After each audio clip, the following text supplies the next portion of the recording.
प्रेमानंतर होईलच प्रेम या मालिकेच्या आजच्या भागामध्ये आपण पाहतो की काव्या घरी आलेली असते. आता काव्या आणि घरातले सगळे मिळून शुभंकरोती म्हणतात.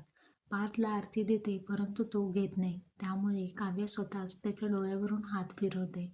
रम्याला खूप राग येतो. रम्या पार्थला पुन्हा जुन्या गोष्टींची आठवण करून देते. पार्थ, तू विसरलास का? हिने तुझ्यासोबत काय केलंय? तो म्हणतो, मी अजिबात विसरलेलं नाहीये. यांनी दिलेले घाव. आता रम्याला असं वाटतं की पार्थ तिला म्हणेल, आत्ताच्या आत्ता इथून निघून जा. परंतु हे रम्याचं स्वप्न असतं. इकडे आपण पाहतो की पार्थला मनवण्यासाठी काव्याने छान असा क्यूट बोका आणलेला असतो आणि त्याला छोट्या देशमुखांचा बोका असं तिने नाव दिलेलं असतं. मानिनीला खूप आनंद होतो. किती क्यूट आहे हा बोका. काव्या म्हणते, देशमुखांच्या पार्थसारखाच आहे हा बोका.